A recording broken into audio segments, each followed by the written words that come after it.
ሰላም ጤና ይስጥልን ተመልካቾቻችን እንደምን ዋላችሁ እንደምን አመሻችሁ ከአንከር ሚዲያ ዝግጅት ክፍል ያክብሮ ሰላምታችንን እናቀርባለን በድምጻዊ ቴድሮስ ካሳሁን ዙሪያ የተለያዩ መረጃዎች እየወጡ ነው የቅርብ ጓደኛው ዩሱፍ ያሲን የተባለ በታጣቂዎች ተይዞ ወደ እስር ቤት መወሰዱን ባገኘነው መረጃ ላይ ተመልክቷል ቴዲ አፍሮ ላይ የአብይ አህመድ አገዛዝ የተለያዩ ጫናዎችን ለመፍጠር እየመከረም እንዳለ ነው እየተሰማ የሚገኘው ከወዲሁ የተለያዩ ዓለም አቀፍ ተቋማት በቴዲ አፍሮ ዙሪያ ጉዳዩን በቅርበት እየተከታተሉ እንዳለም ነው የተገለጸው በአዲስ አበባና በተለያዩ የኢትዮጵያ ከተሞች የቴዲ አፍሮ ዘፈኖች እንዳይሰሙ በጸጥታ ኃይሎች አማካይነት ከፍተኛ ወከባ እየተፈጸመ እንዳለ ነው የተገለጸው በርካቶች መታሰራቸውም ተመልክቷል የካናዳ መንግስት በኢትዮጵያ የጉዞ ማስጠንቀቂያ አውጥቷል በዚህ ጉዞ ማስጠንቀቂያ ዜጎቹ ከአዲስ አበባ በስተቀር ወደ የትኛውም የኢትዮጵያ አካባቢ እንዳይሄዱ ምክር የሚሰጥ ማሳሰቢያ ነው በካናዳ መንግስት በኩል የወጣው አዲስ አበባም በከፍተኛ ጥንቃቄ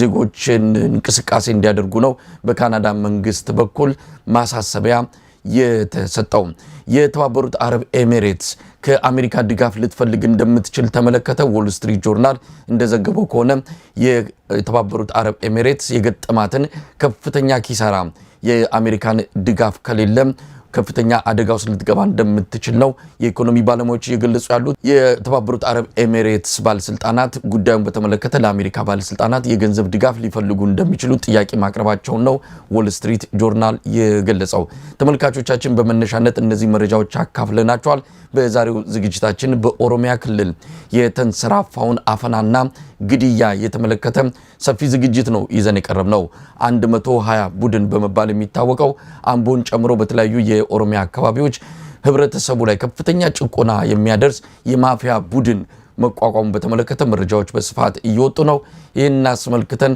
ከፖለቲከኛ ዶክተር ሚልኬሳ ሚደጋ ጋር ቆይታ እናደርጋለን አብራችሁ በመሆን ዝግጅታችን እንድትከታተሉ ግብዣችን ነው መልካም ጊዜ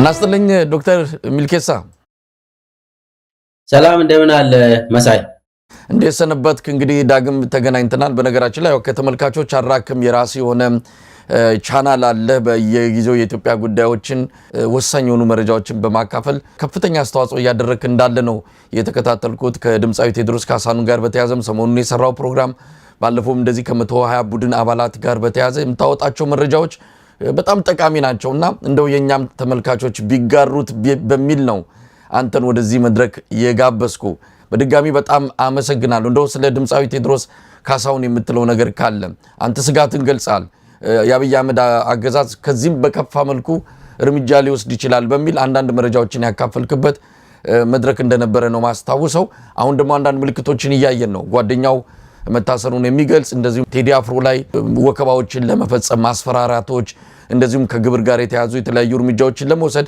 የአብይ አህመድ አገዛዝ መምከሩን የሰማነው እንግዲህ ይሄንን ጉዳይ በቅርበት ዓለም አቀፉ ማህበረሰብም እየተከታተለ ነው እስቲ ወደ አንተ ልምጣ አልበሙ ከፈጠረበት ስሜት ጀምሮ ያሉት ነገሮች እንደምታካፍለን መሳይ በጣም አመሰግናለሁ እንግዲህ ቴዲ 8 ዓመት የታገሰበትን ሁኔታ የገልጸው አቀነቅኗል በዛ በአልበሙ ብዙ ነገር ብለዋል እኔ አንድ ሶስት ነገር ማለት ፈልጋለሁ መጀመሪያ ቴዲ የፈለገ ነገር ይምጣ እኔ ከሌላው ኢትዮጵያውያን ዜጎች አልለይም ሞትም ከመጣ እጋራለሁ ብሎ ሰብሮ በድፍረት በጀግንነት ተናግሯል ይሄንን ሲናገር ደግሞ በቀጥታ አብይ አህመድ አንደኛ እስካም ነው ያደረገን ብሏል ካደን ብሏል ይሄን ቀጥታ ነው እንግዲህ ግንባር ለግንባር ነው የፈለገ ነገር ይድረስብኝ ይሄ ገንዘብ ምናምን በታክስ ጓደኞቹን ሚስቱን ልጆቹን ምኑ እሱ ራሱንም ከገደሉት አይ ቲንክ ወስኖ የተናገረ ለኢትዮጵያ ህዝብ መልእክቱን አስተላልፏል በህይወትም ቁጭ ብሎ አይቶ የኢትዮጵያ ህዝብ ሪአክሽኑንም አይቷል። አንድ ይሄ ነው። ሁለተኛው የአብይ ስርዓት መቀየር አለበት የሚል ተናግሯል ቴዲ። ስርዓቱ አገርን አሳጣን ብሎ ተናግሯል ግልጽ በሆነ ቋንቋ። ስለዚህ መቀየር አለበት ብሎ ደግሞ ሊቀየርም ነው ብሎ ተስፋም ሰጥቷል። ከንጋቱ 11 ሰዓት ብሎ ህዝቡ በተስፋ ለመጪው አዲሲቷ ስርዓት ለእኩልነት፣ ለፍትህ፣ ለዲሞክራሲ ራሱን ደግሞ እንዲያዘጋጅ ተናግሯል። እኔ አንድ መጽሐፍን አንብቤያለሁ በሱ አልበም ያለውን ስርዓት ገልጿል። መደረግ ያለበትንም ተናግሯል። ምን አይነት ተስፋ ሊኖረን ይገባል ብሎም ተናግሯል። እኔ አንድ ላይ ስናስቀምጥ ቴዲ በሚያስፈልገው ሰዓት የኢትዮጵያ ህዝብ በሚፈልገው ሰዓት ተናግሯል። ሐቅ ነው ደግሞ የተናገረው። ምንም እኔ አንዳንድ ኦኬ የብልጽግና ክነት ቡድን ፎከስ የሚያደርጉበት አካባቢ አውቃለሁ። ያችን እነሱ ፒክ አድርጎ የሚዘፍኑበትን እንትን አውቃለሁ። እሱንም ቢሆን ቴዲ መብቱ ነው። የራሱ አመለካከት አለው። ሁላችንም የራሳችንን አመለካከት አለን። ነገር ግን አንድች ሀገር አለን። አገር ላይ እንግባባለን። አገራችን የግድ መሞት የለባትም ብለን አቋም አለን። ለዚህም ደግሞ ኢትዮጵያ ህዝብ መስዋዕት እየከፈለ ነው እና እኔ እንዳውም ቅድም አንተ ያልከው አንድ ፕሮግራም ሰርቼ ነበር ከአጫሉ ጋር አጫሉ ምን ብሎ እንደተገደለ የተናገረው አገር እያጣን ነው እያለ ቀደሙትና አልበሙ የት እየተሰራ ያለ ቀድሞ ስላገኙ የአልበሙን ዲቴሉን ዘፈኖቹን ቀድሞ ስላዳመጡ ቀደሙትና ገደሉት አጫሉ። ግን ይዘቱ ከቴዲ አፍሮ ጋር ተመሳሳይ ነው። ብዙ ዘፈኖቹን አምጥተን መወያየት እንችላለን። ነገር ግን ቴዲና አጫሉ አይለያዩም ወይ? ሰው ናቸው። በሀገራቸው ላይ ሊለያዩ ይገባል። እንዳው ደግሞ አሁን ሁለቱም እያሉ ያሉት አገራችንን እያጣን ነው፣ ይህንን ስርዓት መለወጥ አለብን ብሎ ነው ሁለቱም የተናገሩት።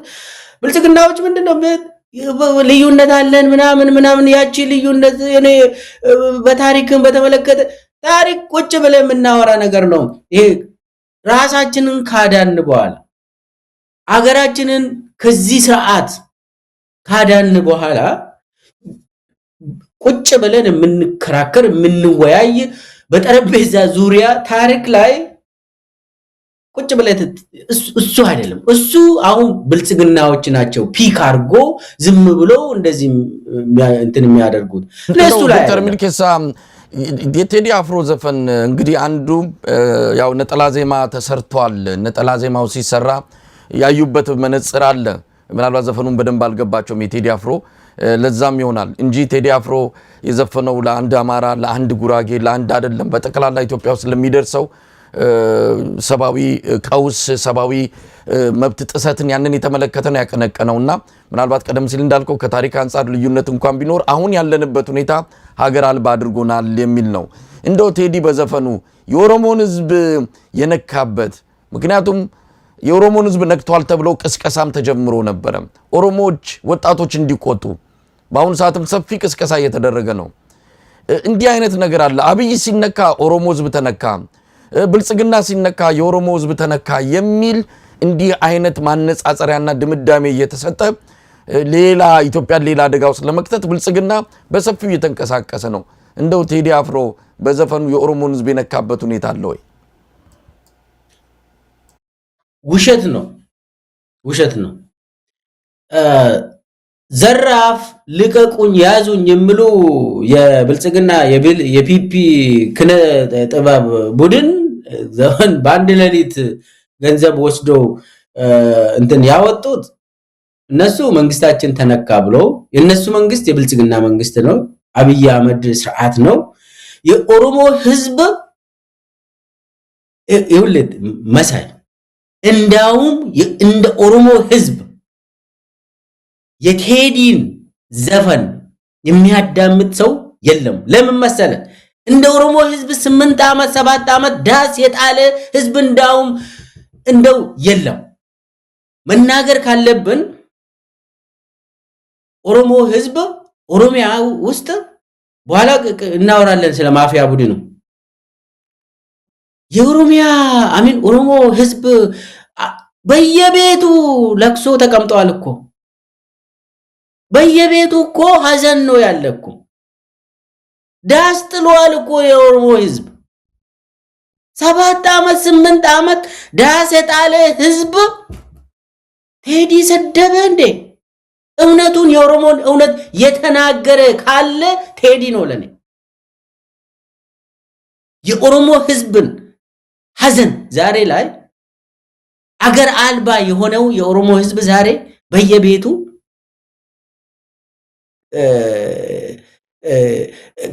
ቴዲ የቱ ጋ ነው ኦሮሞን የሚዘፍው ወይ ኦሮሞን የሚሰድበው?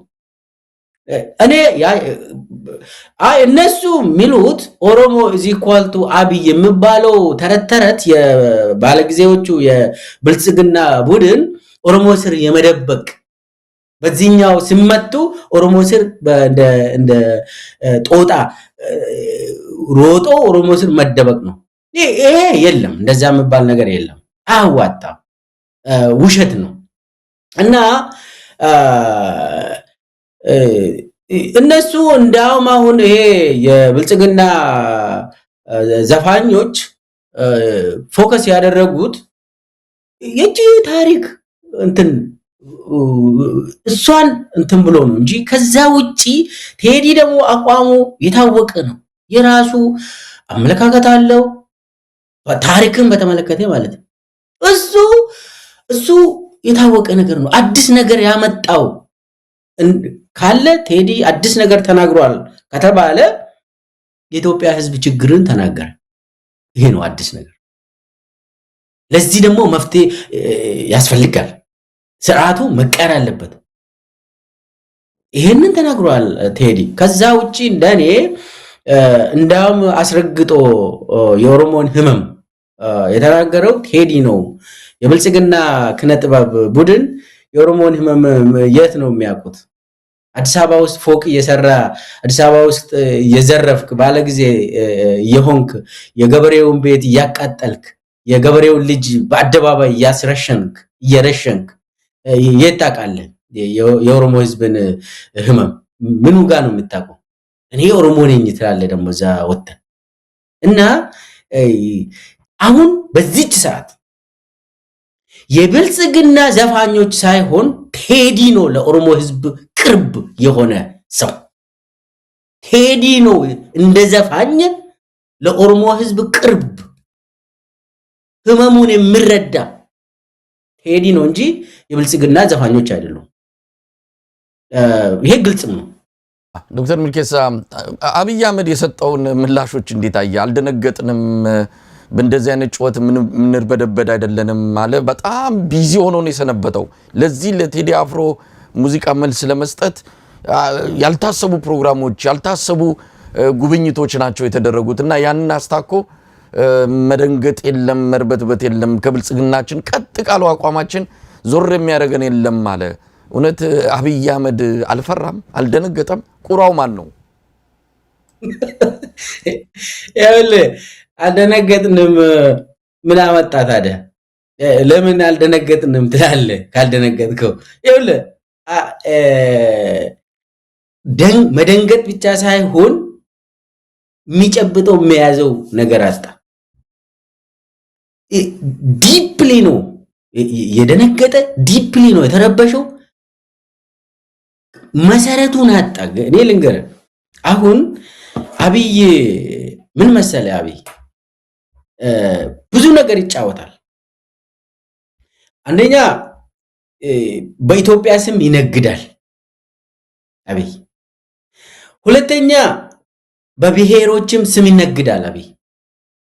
ሶስተኛ በከተማ ማንነትም ይነግዳል አብይ። አብይ በሃይማኖትም በዚህም በዛም በሁሉም አካባቢ ይነግዳል። አሁን ቴዲ በጣም ታዋቂ ሰው ነው፣ ፖለቲከኛ አይደለም። ቴዲ በማህበረሰቡ ዘንድ በጣም ታዋቂ ነው። የሱ ቃል ጠብ አትልም።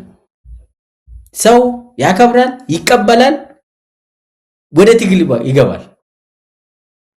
ቴዲ የዘፈነው ዘፈና አይደለም። ቴዲ እኮ መንግስትን እንቀይር፣ ይሄ ውሸታም መንግስት ይብቃን፣ የኢትዮጵያ ህዝብ ተነስ ነው ያለው። ይኸውልህ ስለዚህ አብይ ደግሞ ይኸውልህ አዲስ አበባ ውስጥ ነበር የቀረው አብይ በተወሰነ ደረጃ ማለት ነው። ማህበራዊ መሰረት የለውም አብይ። ይኸውልህ አገርን የምትገዛ የተወሰነ የማህበረሰብ ክፍል ሊደግፍ ይገባል። መሳይ የተወሰነ ሁሉም ሳይሆን የተወሰነ የማህበረሰብ ክፍልን ይዘ ነው። ማፊያ ቡድን ብቻ ይዘ አገርን አትገዛም። የሆነ እኔ የመጣሁት የእከሌ ቡድንን ችግር ለመፍታት ነው ብለ ያንን ችግር ደግሞ ፈተ በትክክል ኖረ አሳይተ ከዛ ያንተ የኔን ኮዝ ይዘዋል ይሄ መንግስት ብለው የሚደግፍ ማህበረሰብ አባል መኖር አለበት። አብይ ምንም አይነት ያንን የለው ነው። የመጨረሻውን ጥይት የተተኮሰው በቴዲ ነው። ያ ደግሞ ሙሉ እቺ ከተማ አካባቢ የቀረችውን ዚሮ አደረገው። ከዛ አሁን አብይ የትም ቦታ አፒል አያደርግም። የትም ቦታ መሸወጃ ቦታ የለውም። የሚጫወትበት ሜዳ ሙሉ በሙሉ ተወስዶበታል አሁን። ስለዚህ አብይ ለምን አይርበተበትም? ለምን አብይ አይደነግጥም? አሰላ ይሄ ንፋስ ኃይል ማመንጫ ምናምን ምረቃ ላይ ሂዶ በደም ያመጣ ነው ምናምን በደም እንጠብቃለን ምን መልእክት ነገር ሰጠ። የቱ ነው በደም ያመጣ? አብይ የቱ ጫካ ገብቶ ነው ስልጣን የያዘው? እና ፈርቶ ስለተንቀጠቀጠ ምናገረውንም አቅ ለማስፈራራት ሞከረ። ቴዲ እኮ ቆርጦ ነው የተናገረ። ሞትም ከሆነ አንድ ነፍስ ነው ያለኝ ብሎ ተናግሯል። እስቲ እንካ ወንድ ከሆነ እንካ። አብይ ኦሬዲ ስለተናገረ አሁን ሸውዶ እንኳን ሸኔ ነው የገደለው ፋኖ ነው ፌክ ፋኖ ነው የገደለው ወይ ደግሞ ህዋት ነው እንደዛ ብሎ የሚሸውድበት አሁን ኤክስፖዝ ስለሆነ ጉዳዩ ተሸናፊው አብይ አህመድ ነው። ኦሬዲ ግንጪ ሚዶ ምናምን የሚያወራ ይውልድ በጭንቅላቱ ተረብሿል። በጣም ደንግጦ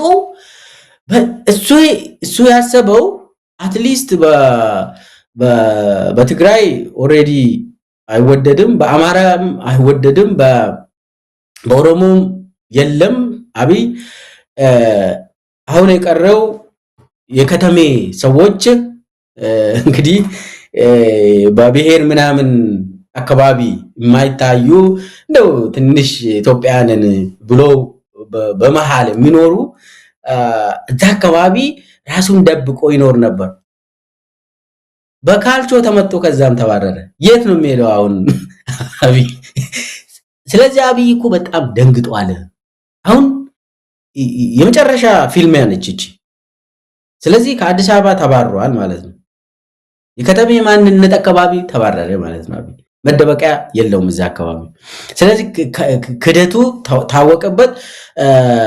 ቴዲን አሁን አይችሉም። ይኸውልህ የአብይ ችግርን ልንገርህ። አብይ ኢትዮጵያ ውስጥ ከሱ የበለጠ ድጋፍ ያለው ሰው መኖር አይችልም። ከሱ የበለጠ ተቀባይነት ያለው ሰው መኖር አይችልም። ሁሉም ሰው ኢትዮጵያውያን ከአብይ በታች መሆን አለባቸው። በአብይ አስተሳሰብ የሱ ኢጎ እንደዛ ነው እና እኔ የአብይ በታች ነኝ ብለህ ከተቀበልክ መታየትም የለብም። እሱም መቃወም እሱ የጨረሻ ውጊያ ስለከፈትክ እርምጃ ይወስዳል፣ ያሰቃያል፣ ይገላሃል። የአብይ ኢጎ እንደዛ ነው እና ከሃጫሉ ጋር እንደማይኖር አብሮ እንደማይኖሩ ይታወቃል። ሃጫሉ ለኦሮሞ ወጣቶች በጣም ቅርብ የሆነ ሰው በመሆኑ በኦሮሞ ሕዝብ ዘንድ በኢትዮጵያውያን ሕዝብ ዘንድ በጣም ታዋቂ ተወዳጅ ስለሆነ ቴዲ ሃጫሉ ማለት ነው። ከሃጫሉ ጋር መኖር አይችልም። አብይ ከቴዲ ጋር መኖር አይችልም። አሁን ልዩነቱ ምን መሰለ ይመስል ቴዲ በህይወት እያለ ተናገረ። ስለዚህ ፕሮቴክሽኑ ከህዝብ ለቴዲ ይሰጣል። አሁን ግልጽ ስለሆነ አሁን ችግሩ ጦርነቱ አብይና ቴዲ መካከል ስለሆነ አንድች ነገር ቴዲ ላይ ከደረሰ ተጠያቂ የሚሆነው አብይ ራሱ ነው፣ ሌላ ሰው አይደለም። ምናልባት ምልኬሳ እንደውም ያንተ መረጃ አንድም ከዚህ ጋር የተያዘ ነው። አብይ ይታወቃል፣ እውነት ለመናገር የጨካኞች ጨካኝ እንደሆነ ይታወቃል። ምንም ርራይ የሌለው ሰው ነው። እንዲህ ሲባል ሰው እንዲፈራ አይደለም፣ ግን መጠንቀቅም ስለሚገባ ነው። ያው አንተንም ያለን ሁሉ ጊዜ እንደ አንድ ማስረጃም እያቀረብን ሁሉ ጊዜ እንናገራለን። አንተን ያለ ነገር አለ ፊት ለፊት የሚቆምን ሰው እንደንትን ነው መከታተፈው ብሎካል። አንተን በፊት ለፊት በቀደምም ፊት ለፊታችን የሚቆምን እንደ ጉቶ ነቅለን እንጥላለን ብሏል። ካንተ ከነገረህ የተለየ አይደለም የጉቶና የቢላዋ ጉዳይ ካልሆነ በስተቀር። ስለዚህ ምን ሊደረግ ይችላል? ቀደም ሲል ያልከው ኢመደበኛ የሆኑ አንዳንድ ታጣቂዎች ያው ስርዓት አልበኝነት ኢትዮጵያ ውስጥ እንዳለ ይታወቃል። ምናልባት በእንደነሱ አይነት እኔ አይደለሁም አይነት ብሎ በዚህ አይነት ኢመደበኛ በሆኑ ኃይሎች ሊያስጨንቀው ከዛም የከፋ እርምጃ ሊወስድ ቢችልስ አብይ ከማድረግ ወደ ኋላ አይልም። ምናልባት ከምርጫ በፊት አያደርገውም፣ እሱ ሊያስማማን ይችላል ምርጫው ላይ የሆነ ችግር እንዳይፈጠርበት። ግን ምን እንደው ጥንቃቄ ምን መደረግስ ይገባዋል? ምንስ አብይ አህመድ ላይ ያደርግ ይችላል? እንደው ከመረጃዎች ተነስተ አብይ እኔ ከዚህም በፊት የነበረኝ መረጃ አለ ታዋቂ ሰዎችን የመግደል ፕላን እንደነበረው የሞት መዝገብን ይዞ እንደሚሄድ ከታዋቂ መገደል የሚችሉ ሰዎች ተብሎ ያኔ ህዋት ነው ገዳይ ቡድን። ህዋት ደግሞ አንዴ ሸኔን ይጠቀሙና ሌሎችንም እየገደሉ አመጽ እንዲቀሰቀስ ይፈልጋሉ በሚል ውሸት አካሄድ ራሱ መግደል የሚፈልገውን ሰው ሊስት አውጥቶ 42 ሰዎች የሚገደሉ ሰዎች ሊስት አውጥቶ እኔ በሽመልስ አብዲሳ እጅ ያየነው ነበር። ያኔ እንግዲህ የምናስታውሰው ሽመልስ አብዲሳ የጠቅላይ ሚኒስቴር ጽህፈት ቤት ቺፍ ኦፍ ስታፍ ነበር፣ የጽህፈት ቤቱ ኃላፊ ነበር። እና ህዋቶች እኮ ታዋቂ ሰዎችን ለመግደል ይፈልጋሉ፣ አብቹ ደግሞ ይህንን ምስጢራቸውን አገኘ ብሎ እንግዲህ አብይ አብቹ የህዋትን ምስጢር አገኘው ብሎ የውሸት ራሱ የሚገለው ሊስት አውጥቶ እሱ ሊስት ውስጥ አለ ቴዲ ኦሬዲ። ይሄ 2018 ነው እና እነ ጀዋር ነው 2018 በፈረንጆች ማለት ነው። አዎ 2018 በፈረንጆቹ። ያኔ እኮ ሁሉም ሰው ሃኒሙን ውስጥ ነን፣ ኢትዮጵያ ህዝብ እኮ አለፈልን በቃ ነፃ ወጣን ብለን የምንጨፍርበት ሰዓት፣ እሱ ግን የሞት መዝገብ ይዞ ማን ነው በመጨረሻ ላይ እኔን የሚቃወሙኝ ሰዎች፣ እኔን የሚደፉኝ፣ እኔን ከስልጣኔ ለስልጣኔ አደጋ የሆኑ ሰዎች እነማን ናቸው ብሎ ለይተው ከሱ በላይ ተቀባይነት ያላቸው ሰዎችን ለይተው ለመግደል ሊስት አውጥቶ ይሄድ ነበር። ያኔ እዛ ሊስት ውስጥ እነ ጀዋር ነበሩበት፣ እነ ሃጫሉ አሉ፣ እነ ቴዲ አፍሮ አለ፣ እነ ለማ መገርሳ ነበሩ። አንድ ጓደኛዬ ምን ብሎ ይጠይቃል መሰለሽ መልስን እሺ ይሄንን ካገኛችሁ ለነኚህ ሰዎች ጥበቃ አድርጉ እንግዲህ ብሎ ይጠይቃል ጓደኛዬ አብረን ቁጭ ብለን ይሄንን ከሽመልስ ስናዳምጥ ሽመልስ ነው የምነግረን እንግዲህ ሊስት ይዞ የሚሄደው ጥበቃ ይደረግላቸው በቃ ህዋት እነኚህ ሰዎችን መግደል የምትፈልግ ከሆነ እንደ መንግስት ሎጂካል ነው አይደል ጥበቃ ይደረግላቸው ብለው ያንን ሽመልስን ሲጠይቅ ለዚህ ሁሉ ጥበቃ አንችልም ምናምን ወይ ንገሯቸው እንግዲህ ራሳቸውን እንዲጠብቁ አለ ያ ሰውዬ ለምን ባለቤት ገዳዩ እሱ ስለሆነ እንዴት ጥበቃውን ያደርግለታል ይሄንን የሚያነሳው ምንድነው ያኔ አብይ ፕላን እንደነበረው ስለሚታወቅ አብይ እንደጠረጠረው ይሄው ቴዲ መጨረሻ ላይ አብይ ውሸታም መሆኑን አብይ ኢትዮጵያን እየገደለ መሆኑን ተናገረ የኢትዮጵያ ህዝብን መፍትሄው በእጅ ነው ያለ ብሎ ተናገረ ቴዲ አፍሮ አብይ እንግዲህ ቀድሞ ምችን ቀን ይጠብቅ ነበር አብይ ለምን ታዋቂ ሰዎች ከኢትዮጵያ ህዝብ ጋር አንድ ሆነው የሚኖሩ ሰዎች ለህይወታቸው ሳይሆን ለኢትዮጵያ ቅድመ የሚሰጡ ሰዎች እንደነ ቴዲ አፍሮ አሉ ይናገራሉ ለአሁን አንዳንድ እንግዲህ ብልጽግናዎች ምንድነው የሚሉት እንደ ኦሮሞ ሆኖ ቴዲ ምናምን እንደዚህ ይላል እኔና ቴዲ የተወሰኑ የታሪክ ላይ ልንጨቃጨቅ እንችላለን ይችን ጭቅጭቅ ደግሞ እንፈታለን አብይን ከሸኘ ነው በኋላ ወንድሜ ቴዲ ትክክለኛውን በትክክለኛው ሰዓት ተናግሯል ስለዚህ ለቴዲ ጥንቃቄ ይደረግ ዘንድ እኔ ራሴ ማቆም ምስጢር ማውራት ያለብኝ ቴዲ በዚች ሰዓት ለኢትዮጵያ ህዝብ ስለተናገረ ብቻም ሳይሆን ዜጋ ስለሆነ ለምንድነው የምትገደለው ለምንድነው የምታሰረው ምን አጠፋ እንደ ዜጋ የፈለገውን ነገር እሱ ጠመንጃ አንስቶ ጫካ እንኳን አልገባም ስክሪፕቶውን አንስቶ ማይክ ወሰደ አለቀ አብይ ግን ያችን ስክሪፕቶና ማይክ አይችልም እሱም ወርጠው ጠመንጃን ነው እንዳውም አብይ ስለዚህ ለቴዲ ጥበቃ የሚያደርገው የኢትዮጵያ ህዝብ ነው አብይ ጥበቃ ያደርግለትም ባይተወይ እንደዚህ አውጥተን መናገራችን ደግሞ ፕሮቴክሽን ነው የሚሆንለት ለቴዲ ምንም የሚፈራው ነገር የለም አብይ ይሄ ማፊያ ምናምን አድራይቶ ማስፈራራት ምናምን ይችላል በኢኮኖሚ ሊመጣበት ይችላል በባንክ ምናምን ሊመጣበት ይችላል አብይ እሱ አካባቢ ያሉ የሱ ደጋፊዎች ላይ የማስተቃየት ስራ ማድረስ ይችላል ያደርጋል ያደረገም ነው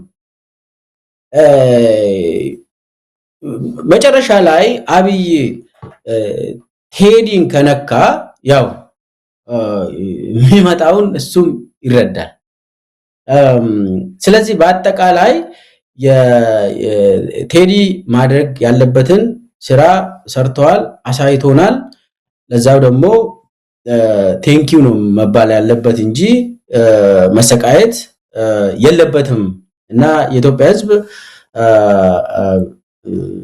ጥበቃ ሊያደርግለት ይገባል በጣም አመሰግናለሁ እንግዲህ ዶክተር ሚልኬሳ ወደ ዋናው ርዕሰ ጉዳያችን እንሂድ ያው የቴዲ ጉዳይም ዋናው የወቅቱ ትልቅ አጀንዳ ስለሆነ ጊዜ ወስደን ተወያይተንበታል እስቲ ኦሮሚያ ተጨንቃለች እውነት ለመናገር ምን ሰማቸው ነገሮች በጣም ልብን በሐዘን ሰቅዞ የሚይዙ ናቸው የኢትዮጵያ ህዝብ የኦሮሞ ህዝብ በዚህ ወቅት ላይ እንደዚህ አይነት የመኖር መብቱን ተነፍጎ ቪዲዮዎችን ማየት አልቻልኩም ከአቅሜ በላይ ነው የሆነው እውነት ለመናገር የሚታዩ አደባባይ ላይ ያሉ ቪዲዮዎችን እንደው ሰብስቦ ለትልልቅ የፍትህ ችሎት ማብቃት ቢቻል ጥሩ ነው ያንን እየተደረገ እንዳለ መገምታለሁ ግን ምንድነው እየሆነ ያለው ኦሮሚያ ክልል 120 ቡድን የሚባል የማፊያ ከፍተኛ የሆነ ኔትወርክ ያለው የመንግስት ባለስልጣናት የብልጽግና ሰዎች ኔትወርክ ውስጥ ያሉ እነዚህ ሰዎች ናቸው ህዝብ እያስጨነቁ ያሉት። በተለይ አምቦ ላይ የሚታየው ነገር ከቁጥጥር ውጭ ወጣም ይመስላል። እስቲ ምንድን ያለው ከስር መሰረቱ ታሪኩን ብትነግረን። መሳይ ይሄ 120 ቡድን የሚባለው በጣም በጣም የሚያሳዝን ማፊያ ቡድን የአብይ ስርዓት ነው። ይኸውልህ አጠቃላይ የኢትዮጵያ መንግስት የሚባለው ከላይ ያለው ድሪቶ አለ፣ የምናየው የመንግስት መስሪያ ቤቶች አሉ፣ ሚኒስቴሮች አሉ፣ ፖሊስ ኮማንደር ምናምን እንደዚህ ከላይ የምታገኘው ሚኒስቴር መስሪያ ቤት፣ ክልል መንግስታት ምናምን ተብሎ የተዋቀሩ ከውጭ ቢሮክራሲ ያላቸው የመንግስት መዋቅር ታገኘዋለህ። እሱ የአብይ ስርዓት አይደለም። የአብይ ትክክለኛ ስርዓት ይሄ ማፊያ ቡድን አለ። አብይ ኢትዮጵያን እየገዛ ያለው በማፊያ ቡድን ነው እንጂ በቢሮክራሲ በህግ አይደለም። ኢትዮጵያ በዚህ ሰዓት መንግስት የላትም፣ ምናውቀው መንግስት የላትም። ኢትዮጵያን የሚመራ ኢትዮጵያን የአብይ አገዛዝ ስርዓትን በትክክል የሚገልጸው የአብይ ትክክለኛው አገዛዝም ፓርላማ አይደለም። ይሄ አዲስ አበባ 4 ኪሎ የሚቀመጥ ፓርላማ ምንም ውስጥ የለም።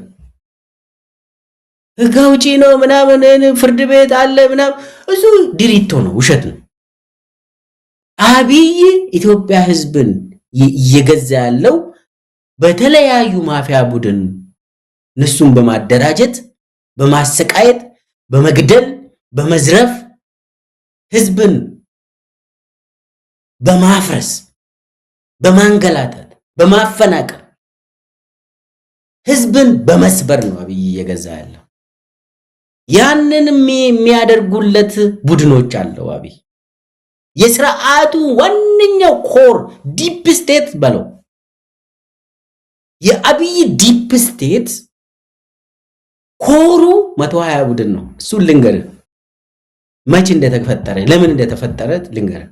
እንደው ዶክተር ሚልኬሳ ግልጽ እንዲሆንልን ይሄ ጋቸና ሲርና ይሄ ኮሬ ነገኛ የሚባሉም አሉ። ምናልባት እነዚህንም ከቃላት አጠቃቀም አንፃር ትክክለኛ እንደሆኑ አንተ ልታስረዳን ትችላለህ። እነዚህ መዋቅሮች ከዚህ ከ120 ቡድን የተለያዩ ናቸው። ይሄ በተለይ ኮሬ ነገኛ የሚባለው በሮይተርስ በተለያዩ ዓለም አቀፍ ተቋማት ጭምር ምርመራ ዘገባ ተሰርቶ ከፍተኛ የሆነ የሰብአዊ መብት ጥሰት የሚፈጽም ስውር ቡድን እንደሆነ የተገለጸውና ይሄ 120 ቡድንና ኮሬ ነገኛ ማለት ያለው ልዩነት ምንድነው? ኮሬ ነገኛ አጠቃላይ የኦሮሚያና አዲስ አበባ አካባቢ በበላይነት የሚመራ በክልል ደረጃ ነው። ይሄ ኮሬ ነገኛ የሚባለው አመልጣ አዲስ አበባም ከገባ አውጥቶ ይገልሃል። የኮሬ ነገኛ አጠቃላይ ሽመልስ አብዲሳ የሚሰበስበው የኮሬ ነገኛ የሚባለው ፍቃዱ ተሰማ፣ አራርሳ መርዳሳ፣ አሁን ከፋሎ ነው ፍቃዱን የተካ ከፋሎ ተፈራ የድርጅት ጽህፈት ቤት ኃላፊ ማለት ነው። እና አራርሳ መርዳሳ የኦሮሚያ ጸጥታ ዘርፍ ኃላፊ ነው። አሁንም አወሉ አብዲ የኦሮሚያ ምክትል ፕሬዝዳንት ነው። ሽመልስ አብዲሳ ሁላችንም የምናውቀው ዋናው የኮሬ ነገኛ ሰብሳቢ ነው። እነኚህ ኮሬ ነገኛ በበላይነት ብዙ ማፊያ ቡድንን ይመራሉ። ከነኚህ ማፊያ ቡድኖች 121 ነው። አሁን እዚህ ላይ ጋቸነ ስርና በታችኛው እርከን በቀበሌ ደረጃ የሚንቀሳቀሱ ማህበረሰቡን አጠቃላይ የሥርዓቱ ጋቸነ ስርና ማለት እኮ የሥርዓቱ ጋሻ ማለት ነው። የሥርዓቱ ጋሻ ብሎ ህዝብን በህግ አውጥቶ ነው፣ በጨፌ ኦሮሚያ ህግ አውጥቶ ነው የንን ጋቸነ ስርና ያዋቀሩ። ይሄ የስርናው ጋቸነ ስርና ማለት እንግዲህ ይሄ መንግስት እኛ ነው፣ ስለዚህ ህዝቡ ልሞትለት ይገባል ብሎ ማህበረሰቡን አጠቃላይ ይሄ ታችኛው እርከን እንደ ባሲጅ የሚባለው የኢራኑ አርጂሲ ስር ባሲጅ የህዝባዊ አደረጃጀት ጋቸነ ስርና ማለት እሱ ነው። እንደዛ አይነት ነው። የጋቸነ ስርና ብዙ ጉልበት ላይኖረው ይችላል። እንዳም ሚሊሻው ትንሽ ከፍ ያለ የመግደል አቅም አለው። ሚሊሻ ኦሮሚያ ውስጥ ይሁን ኢትዮጵያ ዛሬ የምትመራው በተለያየ ማፊያ ቡድን ነው። ፒክቸሩ ልስጥ። አሁን ሰሞኑን እየወጣ ያለው የ120 ነው። አሰቃቂ የሆነ በቪዲዮ ተቀርጾ የሚላከው ይሄ 120 ውጪ መከላከያ ሰራዊት ራሱ በተለያዩ ንጉሶች ተፈጥሮ ለምሳሌ የብርሃኑ ጁላ ኪንግደም አለ፣ የይልማ መርዳሳ እና የነ አለምሸት ደግፌ ኪንግደም አለ፣ የነ አብዱራህማን ኢብራሂም ሎጂስቲክስ ላይ ያለው የሱ ኪንግደም ደግሞ አለ፣ የነ ብርሃኑ በቀሌና የነ ተስፋዬ ያለው ኪንግደም አለ። በተለይ ደግሞ ብርሃኑ በቀሌና ተስፋዬ ያለው በጣም እነሱ ለአብይ ቅርብ ናቸው። በጣም አብይ የሚያምናቸው ሁለቱ ብርሃኑ በቀሌና ተስፋዬ ያለው ወሳኝ ሰዎች ናቸው። ይሄ ብርሃኑ ጁላ ቡድን እና አብዱራህማን ቡድን የነ ይልማ ቡድን የራሳቸው እንትን አላቸው፣ ግዛት አላቸው። እነሱ እንዲዘርፉና ብቻ ትዕዛዝ ወስዶ ሰውን እንዲገሉ እንዲያሰቃዩ ይፈቀድላቸዋል። ግን ደግሞ አብይ የሚያምነው ወደ ራሱ የሚያቀርበው ተስፋዬ ያለውና ብርሃኑ በቀለ ነው። ብርሃኑ በቀለ ያው ከዚህም በፊት የሪፐብሊካን ጋርድ ኃላፊ እንደነበር የሚታወቅ ነው። ተስፋዬ ያለው ብዙ ከፍተኛ በጣም ሃይ ፕሮፋይል ግድያዎች ውስጥ የሚሳተፍ ሰው ነው። ተስፋዬ ያለው ለኔ ደውሎልኝ ያናገረኝ ማለት ነው። ታስታውስ እንደሆነ ተስፋዬ ያለው ማለት ኤግዛክትሊ ራይት። እሱ ለአብይ በጣም ቅርብ የሆነ ሰው፣ በጣም ከፍተኛ ሃይ ፕሮፋይል የሆኑ ወንጀሎች ላይ የሚሳተፍ ሰው ነው እና መከላከያ ራሱ እንትን ነው፣ በጣም ማፊያ ቡድን ሆኖ ነው ኢኮኖሚውን የሚመራ፣ የሚዘርፈው፣ የሚገለው፣ የሚያሰቃየው፣ የሚያግተው እንደዚሁ እሱ ማፊያ ነው። ግን ደግሞ የ120 ነው ዛሬ ትንሽ ቦታ ሰጥተን ማውራት ያለብን። ለምሳሌ እነኚህ 120 እና የመከላከያ ኪንግደሞች አዲስ አበባ ውስጥ ባለጊዜ ሆኖ ነው የሚቀርቡት።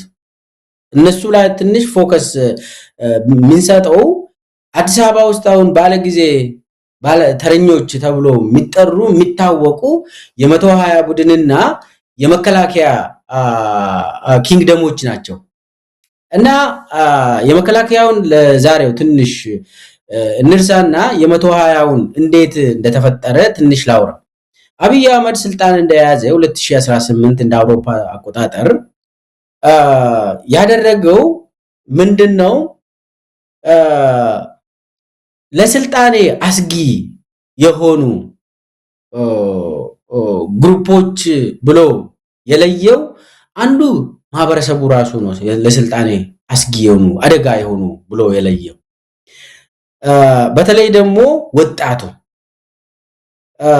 ስለዚህ እሱን ለመስበር፣ ማህበረሰቡን ለመስበር፣ ወጣቱን ለመስበር ብለው ይህ 120 ቡድን አዲስ አበባና አዲስ አበባ ዙሪያ በተለይ 150 ኪሎ ሜትር ራዲየስ ውስጥ ምንም አይነት የአብይ ተቃዋሚ እንዳይኖር የሚያረጋግጡ ቡድን ብለው ያቋቋሙ። ይሄ መቼ ነው?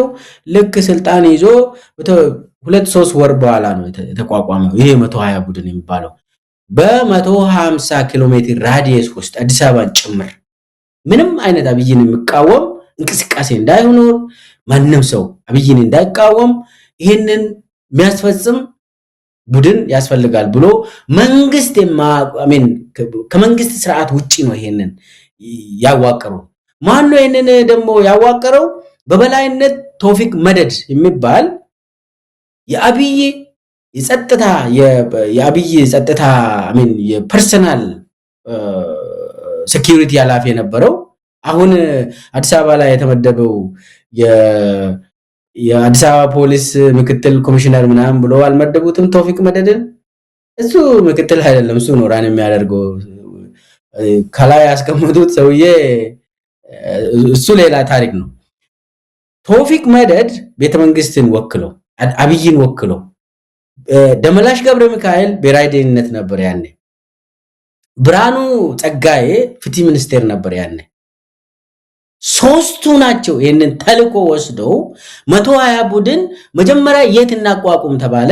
አምቦ ላይ እናቋቁም የሚል ሬኮሜንዴሽን መጣ። ለምንድን ነው አምቦ የተመረጠችው? አምቦ የጸረ ኢህአዴግ እንቅስቃሴ ላይ በማስተር ፕላኑ ጊዜም አምቦ የፕሮቴስቱ ሴንተር ነበረች። በጣም ሰው ይታወቃል። መጀመሪያ በዚህ በ120 መስበር ያለብን አምቦ፣ ከዛ ቀጥሎ ሙሉ 150 ኪሎ ሜትር ራዲየስ ውስጥ አዲስ አበባን ጭምር አብይን የሚቃወሙ ሰዎችን ማጥፋት ብለው ይሄንን 120 ቡድን አቋቋሙ። የመለመሉ ሰዎች እንግዲህ የ120 ቡድን ተብሎ የተመለመሉ ደግሞ አብዛኛው የብሔራዊ ደህንነት ሰራተኞች ነበሩ። ወደዚህ ብሔራዊ ደህንነት ሰራተኞች ደግሞ የተመለመሉት ማሹ በፕሮቴስቱ ጊዜም ሲንቀሳቀሱ የነበሩ ነገር ግን አብዛኛው የብሔራዊ ደህንነት ሰራተኞች ናቸው። ቀጥታ በደንበላሽ ሬኮመንድ የተደረጉ። ከዛ ምንድነው የሆነ ቶፊቅ ምንድነው ያደረገ? ይሄ አዲስ አበባ ዙሪያ እንግዲህ 150 ኪሎ ሜትር ራዲየስ ላይ ምንም አይነት ጸረ አብይ እንቅስቃሴ እንዳይኖር ለማድረግ የክልል ጸጥታ ዘርፍ ኃላፊዎችን ቤተመንግስት መሰብሰብ ጀመሩ። እኔ ይሄንን ስለማቅ ነው። እንግዲህ ቤተመንግስት ቀጥታ የሱሉልታ ከተማ የጸጥታ ዘርፍ ኃላፊ ቤተመንግስት ይሰበሰባል። የለገጣፎ፣ የአምቦ፣ የአዳማ፣ የሻሸመኔ ጭምር የዛ አካባቢ በዙሪያ ያሉ የጸጥታ ዘርፍ ኃላፊዎችም ቤተመንግስት ይሰበሰባሉ። በየእሁድ ዕለት ይሰበሰባሉ። ተልኳቸው ምንድነው? የሚንቀሳቀሱ 120 ቡድን የሚባል ቡድን ስላለ እነሱን አግዙ፣ እንዳይታሰሩ። እነሱ የሚያደርጉት ያው እኛን የሚቃወሙ ሰዎችን እንትን ያደርጋሉ፣ ሊረሽኑ ይችላሉ፣ ሊያሰቃዩ ይችላሉ። ቪዲዮ ደግሞ ሴንትራሊ ይላካል፣ ወደ ማዕከሉ ስለሚላክ ኮኦፕሬት አርጉ ተብሎ መልእክት ተሰጣቸው። እኔ ይሄንን የነገረኝ ያኔ የሱሉልታ እና ሌላ ከተማ የነበሩ ልጆች ናቸው የነገሩ። ይሁን ለምልኬሳ አናቅም። ድሮ እኮ ቤተመንግስት የክልል መዋቅርን ቀጥታ አይሰበስብም ነበር። አሁን እኮ እሁድ እዛ ምሳ እንበላለን፣ እንሰበሰባለን እና ተልእኮ ይሰጠናል ምናምን። እንግዲህ ያኔ ያው ሁሉም ሃኒሙን ውስጥ ስለነበርን ለበጎ ነው፣ የኛ መንግስት ነው፣ ምንም ችግር የለም። እንዳውም የሚቃወመን እኮ አካል ወያኔ ተላላኪ ነው ምናምን ብለን ነው የምናስበው ያኔ። ልክ ለምን የመጀመሪያውን 6 ወር አብይ ስልጣን ይዞ እስቲ ያሳውስ የነበረው እንደው አብይ ይክደናል ብለን ማንም አላሰበም። እና ያኔ ነው 120 ቡድን የተቋቋመው። ባለቤቱ ደግሞ ቀጥታ አብይ ነው። ዋናው ተልእኮውስ ምንድነው? ተልእኮው ቅድም እንዳነሳው አብይን የሚቃወም ሰው ያጠፋሉ፣ ይዘርፋሉ፣ ያሰቃያሉ። እና ኦሮሞ ዋሱ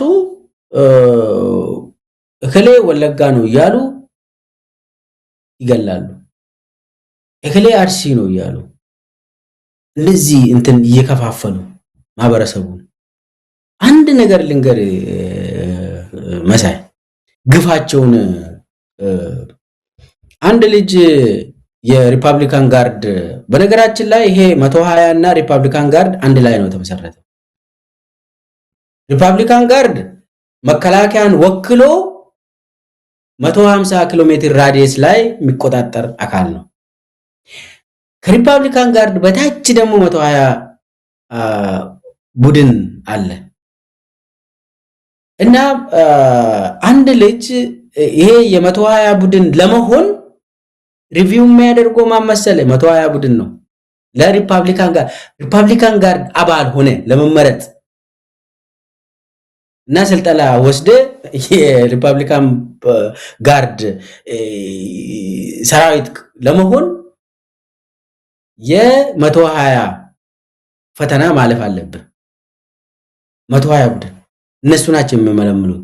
አንድ ልጅ የአምቦ ልጅ ነበር ነኝ ማስታውሰው። እናቱ ወለጋ ነች። እናቱ ወለጋ ተወላጅ ነች። ልጁ የተወለደው አምቦ ነው። አባቱም እዛው አምቦ አካባቢ ነው። ምስቱም ያው የልጁ እናትም እንግዲህ ኢትዮጵያ ህዝብ አብሮ ነው የሚኖረው። ተጋብቶ ነው እንግዲህ አንተ እንደዚህ ልጁ ሪፐብሊካን ጋርድ ውስጥ ከገባ በኋላ እናትየው ወለጋ ነች ተብሎ ተባረረ። ይህንን የተባረረ ልጅ ነው እያለቀሰ ለአንድ ጓደኛው ተናገረ። እኔ ደግሞ ከዛ አገኘው። ልጁን ለማግኘት ሞክሬ ነበር። አንተ እንዴት ሪፐብሊካን ጋርድ አባል ለመሆን ያንተ እናት ማን መሆን አለባት? የት አካባቢ መወለድ አለባት? እኔ እንዲህ አይነት እኔ ሰምቼ አላውቅም። እኔ ወለጋ መሆን ወንጀል መሆኑን ያኔ አየው። ሌላው ደግሞ እሱ ሩቅ ነው። ሌላ ኢትዮጵያውያን እንትን እዚህ ውስጥም አይገቡም። እነሱ ዜጎችም አይደሉም። በሪፐብሊካን ጋርድ አካባቢ ፈርስት ኔሽን የሚባለው ነው። ሪፐብሊካን ጋርድ የራሱ ታርጋ አለው። መከላከያ ራሱ ሪፐብሊካን ጋርድ ስር አጠገብ አይደርስም። እና ያኔ ይህንን እኔ አቅ ነበር። ይህንን ደግሞ የሚያደርጉት 120ዎች ናቸው። እና 120 ቀላል አድርገን የምናየው ነገር አይደለም። ተልእኮው ማህበረሰቡን ማፍረስ ነው። በነገራችን ላይ ዶክተር ሚልኬሳ 120 ምንድን ነው? እንደሰማነው በ120 ሰዓታት 5 ቀን ማለት ነው። በ5 ቀን ከልም ያለ ድህነት በአንድ ጊዜ ባለጠጋ የሚሆንበት ሂደት ነው። 5 ቀን ነው የሚፈጀው። እንደዛ የሚል ነገር ነው። የተለየ ትርጉም አለው 120 የተባለበት? በእውነቱ ከሆነ እኔ ለምን 120 እንዳሉት አላውቅም። እኔ ምን አይቶ ምን ምስጥር እንዳለው አላውቅም። ብቻ ግን የሚያደርጉት ምናልባት 5 ቀንም አይፈጅባቸው ሚሊዮነር ለመሆን ልክ እዛ ሰውን አሰቃይቶ ገለው ፕሮሞሽን ሲያገኙ አዲስ አበባ ይገባሉ። አዲስ አበባ እንደገቡ በንጋቱ ባለፎቅ ነው የሚሆነው። ምንም 1 ቀን 2 ቀን አይፈጅባቸውም። ግን ለምን 120? እኔም ማውቀው 120 ድሮ ኢቲቪ ላይ 120 ፕሮግራም ይባል ነው የሚያውቀው። ከዛ ውጪ እኔ ለምን እንደመረጠው ብዬ ይሄንን አላውቅም። 120 ፕሮግራም ብሎ እና 120 ቡድን ብሎ ለምን እንደመረጠ አላውቅም። ግን ይሄ እንትናቸው ተልኳቸውን ካየው ዋናው ነገር አፍናችሁ ዝረፉ፣ ግደሉ፣ እኔን ግን ወንበር ላይ ጠብቁኝ ነው። አብይን ወንበር ላይ የሚጠብቁ ነገር ግን የኢትዮጵያ ሕዝብን የሚያሰቃዩ፣ የሚዘርፉ፣ የሚገሉ፣ የሚያጋጩ፣ የሚያፈርሱ ቡድን ነው። ይህንን ደግሞ የሚገርም በቪዲዮ ያልተደገፈ ከሆነ እድገት አያገኙም። ቪዲዮውን አስደግፎ ሪፖርት ያደርጋሉ። ከዛ በኋላ እድገት ያገኛሉ። ወደ አዲስ አበባ ይመደባሉ። አንደኛው የቪዲዮ ድሮ እኮ ቢሆን አንድ ሰው ወንጀል ሲሰራ በድብቅ ነው። አንድ መንግስት ወንጀል ሲሰራ በድብቅ ነው። የአሁኑ ቪዲዮ ቀርጾ አንደኛ ወደ ሴንትራል ኮማንዱ ይልካል። ማረጋገጫ ማለት ነው። የተባሉትን አሳይመንት መስራታቸውን ማረጋገጫ ማለት ነው። ቪዲዮውን የሚቀርጹት ኤግዛክትሊ ራይት። ደግሞ ስልጠና ተመሳሳይ ስልጠና ነው የሚወስዱት። ይህ አሁን እያልን ያለ ነው አምቦ አካባቢ ስለተጀመረ አሁን ሁሉም ቦታ ኦሮሚያ ውስጥ ተዳርሶ አማራ ክልል ውስጥም እየተገበረ ነው። አሁን ትንሽ ወደ ኋላ መለስ ብለህ ስለ አጣዬ አካባቢ የተከሰተው ማን ነው ያንን ያደረገው ብለህ ብታጣራ እነ ዳንኤል ክብረት ያውቃሉ ያንን ቡድን። አሁን በበላይነት የአማራ ክልል ውስጥ ማህበረሰብን የማሰቃየት የማንገላታት የሚመሩ ሰዎች አሉ። ማህበረሰቡን እያፈራረሱ ያሉት ማለት አማራ እንደ አማራነቱ እንዳይታገል እንዲፈርስ ተንበርክኮ አቤት ጌታዬ እንድል ማሩኝ እንድል እያደረጉ ያሉ ሰዎች አሉ። ከነሱ ውስጥ አሁን ዳንኤል ክብረት በጣም የሚታወቁ ሰዎች ናቸው።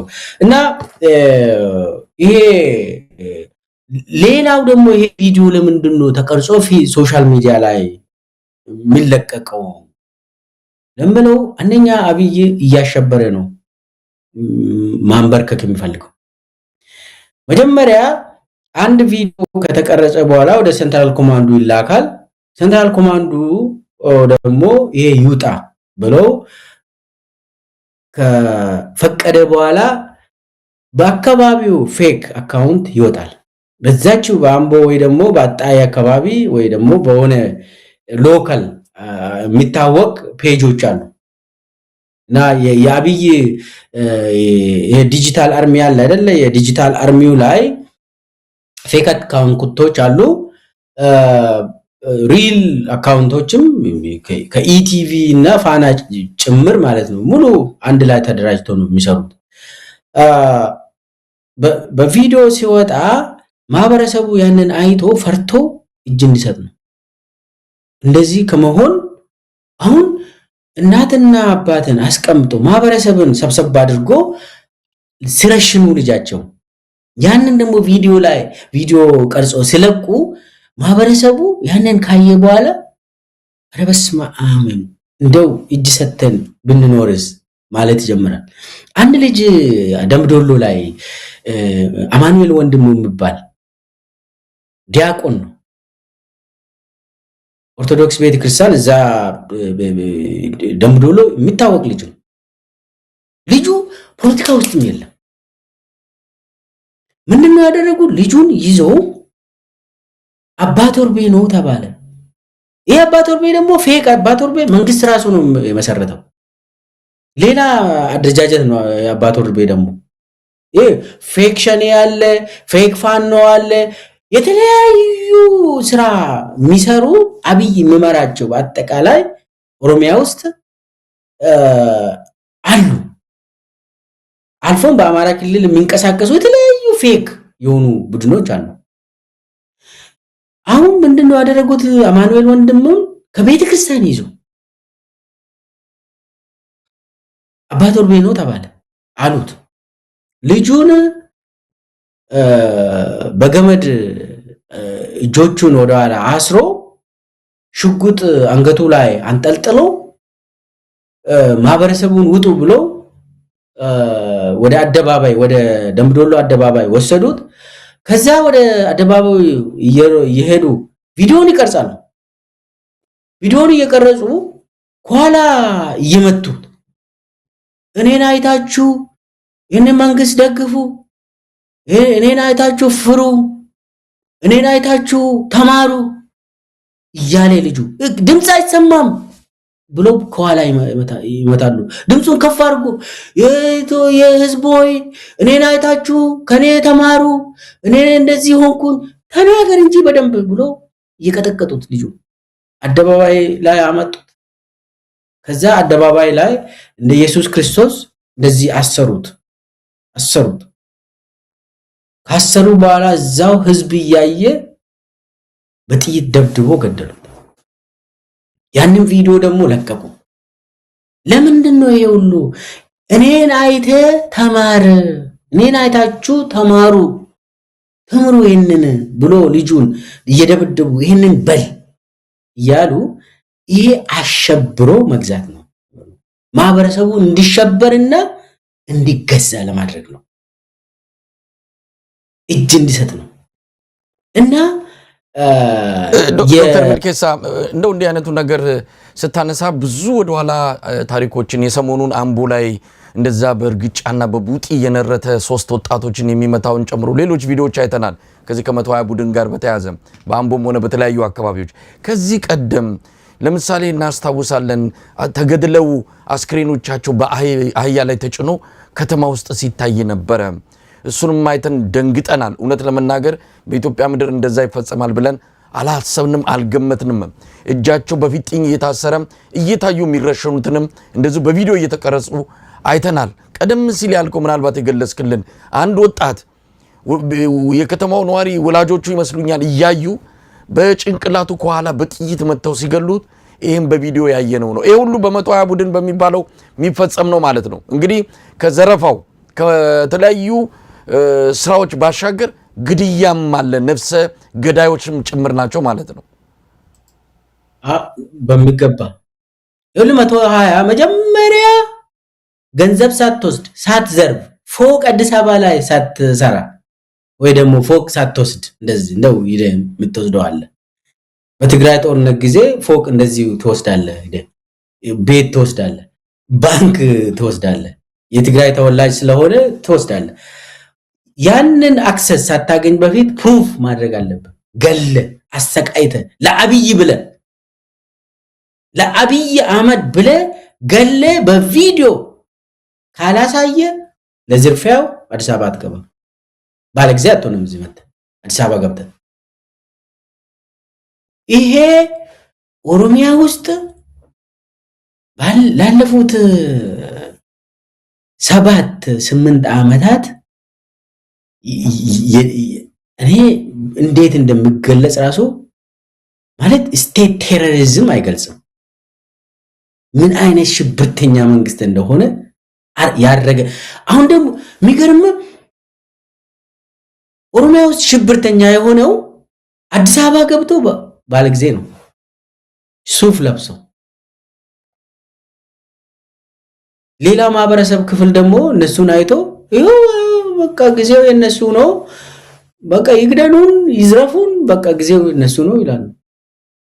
አሁን ያ ባለጊዜ ጊዜው የሱ ነው እውነት ነው። ግን ደግሞ ኦሮሚያ ውስጥ የሚያደርገው አብይን የሚቃወም ሰው፣ አብይን እንደው ያልደገፈ ሰው በየቦታ እየተገደለ ሬሳው በአህያ አስጭኖ ከተማ ለከተማ ከወረዳ ወረዳ የሚያሳዩት ያ ሬሳ እኮ ግቡ ምንድነው? ማሸበር ነው። ማህበረሰቡን አሸብረው ያው ሬሳችሁ እንደዚህ ተጭኖ በአህያ ለምን እንደዛ ትሆናለህ? ለምን አንገትን ደፍተ 1000 ዓመት ንገስ ብለ ለምን አትደግፍም ነው መልእክቱ። ይሄ ካልደገፍክ የሚጠብቅ ይሄ ነው አብይ። ስለዚህ የአብይ ስርዓት ማለት እድገት የምታገኘው በማሰቃየት ነው። እድገት የምታገኘው በሙያ ሳይሆን ጥሩ ለህዝብ ሰርተ ሳይሆን በአብይ ጊዜ ይሄ ቢሮክራሲው ቅድም ያልኩት ድሪቶ ነው። እሱ ከላይ የምናየው እሱ ድሪቶ ነው። ትክክለኛው የአብይ አገዛዝ ገዳይ ቡድን በደንብ የገደለ ያድጋል። አንድ ነገር ልንገር፣ ከዚህም በፊት የዞን አስተዳደር የነበረው አራርሳ መርዳሳ በመግደል በማሰቃየት አንደኛ ስለወጣ የኦሮሚያ ፖሊስ ኮሚሽነር ተደረገ። ከዛም አሰቃይቶ ብዙ እንደ ፖሊስን ጭምር በመረሸን ፕሩፍ ስላደረገ ለአብይ አህመድ ብሎ ፖሊሶችን እንኳን ሳይቀር አስረሽኖ እድገቱ ከፍ ብሎ የኦሮሚያ ጸጥታ ዘርፍ ሙሉ ጸጥታውን የሚመራ ፖሊስ ጭምር ሚሊሻ ጭምር የደህንነቶች ስምሪት ጭምር ሁሉ ሰብሰብ አድርጎ ከሽመልስ ቀጥሎ ወሳኝ ሰው ሆኖ ወደ ላይ ወጣ። ሌላ አንድ ምሳሌ ልንገር።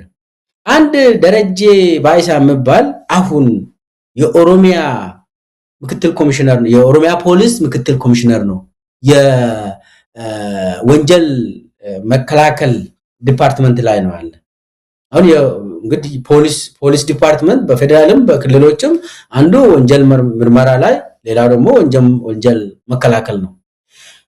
አሁን ደረጀ ባይሳ የወንጀል መከላከልን በበላይነት የኦሮሚያ ልዩ ፖሊስን ጭምር እሱ ነው የሚመራ። ደረጀ ባይሳ መጀመሪያ ላይ የተሾመ የቡራዩ ከተማ ፖሊስ ኮማንደር ሆኖ ተሾመ 2018። ከዛ ቡራዩ ላይ የጋሞ ማህበረሰብ አባላት አልተጨፈጨፉም 2018 እንዳኩ አውሮፓ አቆጣጠር። ከዛ በጭፍጨፋው ዙሪያ ያኔ ለማ መገርሳ ፕሬዝዳንት ነው። ለማ ይሄንን አቅም ለጅማ ጉባኤ እየተዘጋጀን ነበርኛ የኦዴድ ጉባኤ። ከዛ ምን ሆነ? ጋሞ ማህበረሰብ አባላት ተጨፈጨፉ። ጨፍጫፊው ደግሞ ኦሮሞ ሆኖ ተባለ። በኋላ የሚጣራ ነገር ነው። የቡራዩ ከተማ ፖሊስ ኮማንደር ደረጀ ባይሳ ይባላል ያኔ። በኋላ የመከላከያ ኢንተለጀንስ እና ለማ መገርሳ የአቃቢ ህጎችን እና መርማሪ ፖሊሶችን እዛ መድቦ ሲያጣሩ ማን ነው ይሄንን ያደራጀው? 120 ቡድን ነው። ያኔ 120 ቡድን መሆኑ በግልጽ ስሙ አይታወቅም። ነገር ግን ህቡ አደረጃጀት ሆኖ ያንን የመራ ደግሞ ይሄ ደረጀ ባይሳ ራሱ ነው። ደረጀ ባይሳና የቡራዩ ከተማ የጸጥታ ዘርፍ ኃላፊ የነበረው ሰው። ከዛ የቡራዩ ከተማ ጸጥታ ዘርፍ ኃላፊው ታሰረ ወዲያው ነው። ለምን? ይሄንን ወጣቶችን መልምሎ ያው እነኚህ ወጣቶች 120 ቡድን በኋላ 120 ቡድን ሆኖ የሚያድጉ ናቸው፣ የሚታወቁ ናቸው። እና ደረጀ ባይሳ ይታሰር ብሎ ለማ አቋም ሲይዝ አብይ አህመድ ምንድነው ያለ? አይ በኋላ ያስፈልገናል ይሄ ሰው ባናስር ጥሩ ነው ደረጀ ባይሳ። ከዛ ለማ እኔ ኦሮሚያ ክልል ፕሬዝዳንት እስከሆንኩ ድረስ ደረጀ ባይሳ ቡራዩ ላይ ማየት አልችልም ማለት አቋም ያዘ። ከዛ ምንድነው የተደረገ? በቃ ትንሽ ዞር እናርግ አለው አብይ። የት እናርግ? ጉጂ ላይ እንመድባለን። ከዛ ጉጂ ላይ አብይ ራሱ መደብ። ከዛ ምን ሆነ? ጉጂ ላይ ሄዶ ደግሞ ጌዲዮን አፈናቀለ። ጌዲዮ ማህበረሰብን በአብይ ትእዛዝ። በኋላ ደግሞ ጉጂዎች ጌዲዮን አፈናቀሉ ተብሎ በዚህ ደግሞ የሚገመገሙ ማን ነው? ለማ መገርሳ ራሱ ነው። ማስተዳደር አቃተው ለማ ተባለ። በኋላ ይኸውልህ እኔ ልንገር፣ ለማ እንደዚህ አይነት ሸር አያውቅም። በስር እንደዚህ 120 እየተፈጠረ መሆኑን በፍጹም አያውቅም። ለማ መንግስት ነኝ እኔ መንግስትን እመራለሁ ይላል። መንግስት ውስጥ ግን ሌላ መንግስትን ፈጥሯል አብይ።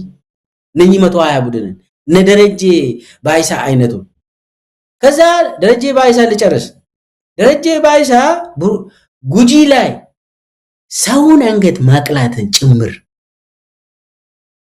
ፈጽሞ ለአብይ በጣም ታማኝ ሆኖ ስለታየ አርሲ ላይ ተመደበ። ከአርሲ በኋላ የታመጡት ኦሮሚያ ላይ ተመደበ። አሁን ኦሮሚያ ላይ ሙሉ በሙሉ የሚያዘው እሱ ነው። ይሄ ድሪባ የሚባለው ጀነራል ድሪባ መኮንን አሁን የኦሮሚያ ፖሊስ ኮሚሽነር ነው አይደለ? እሱ አይደለም ኦሮሚያ ፖሊስን የሚያሽከረክረው። ዋናው የሚያሽከረክረው ደረጀ ባይሳ። ደረጀ ባይሳና አብይ አህመድ በጣም በማፊያነት አብሮ ስለሰሩ ስለሚታወቁ ደረጀ ባይሳ ነው አሁን ኦሮሚያ ውስጥ በጣም ስራ እየሰራ ያለው። ስለዚህ ምን ለማለት ነው? ያው በውጪ ለማ ላይ ካምፔን ተደርጓል። ያኔ ሁላችንም የምናስታውሰው ለማ ማስተዳደር አልቻለም። ለማ እንዳውም ቡራዩ ጭፍጨፋ ላይ ምንም ሳያደርግ እሱ እየተኛ ነው የኦሮሞ ወጣቶች ያደረጉት ምናምን ተብሎ ጌዲዮ መፈናቀልን በተመለከተ ማለት ሌላው እንዳውም አስታውሳለሁ ለማ ላይ ካምፔን ተደርጓል። ዲሞግራፊ የመቀየር ምናምን ፖለቲካ የተለያዩ በኋላ ደግሞ ለማ ካንሰር ይዞታል፣ ጭንቅላቱን ያመዋል፣ ሊሞት ነው ተባለ። ያኔ ሊገለው መሰለኝ አብይ ለማን ለመግደል አስበው መሰለኝ። በኋላ ደግሞ ጀዋርና ለማ አንድ ሆኖ መፈንቅለ መንግስት አብይ ላይ ሊያካሂዱ ነው ምናምን ብለው አስወራ። እንዳውም ዝናሽ ታያቸው የአብይ ምስት ገመቺስ ደስታ ፓስተር ገመቺስ ደስታ የፕሮቴስታንት አካባቢ ለአብይ የሚሰራ እሱ ጋር ሄዳ አንተ ገመቺስ አንተ ነህ እኮ ችግር ያለብህ ብላ አንቃ ይዛ ዝናሽ ምን አንኩ ቀዳማዊ መቤት ምንድነው ችግሩ ምናምን ብሎ ገመቺስ ደስታ አንተ ነህ ለማ መገርሳንና ጀዋር መሐመድን አብሮ እንዲሰሩ ያደረከው። ይሄው እነሱ ደግሞ ከአብይ ስልጣን ሊወስዱ ነው ምናምን። በእውነቱ ከሆነ ያ ውሸት ነው። ደግሞ ለማና ጀዋር ከአብይ ስልጣን ለመውሰድ ምንም አልተነጋገሩ የለም እንደዛ የሚባል ነገር። አብይ አውቆ ለማንም ለማስገደል ጀዋርንም ለማስገደል ሆን ብሎ ስማቸውን ይሄ አንዴ እነሱ ገንጣይ ናቸው ለማ ገንጣይ አስገንጣይ ምናምን እየተባለ ይሄ ሁሉ የተቀናጀ ፕሮፓጋንዳ ለማን ከኦሮሚያ ክልል ለማንሳት ተጠቅሞበታል። ነገር ግን እኔ እዚህ ላይ ለማንሳት የፈለኩ ያለው 120 ቡድን ሲቋቋም ከመንግስት ስርዓት ውጪ ነው የተቋቋመው።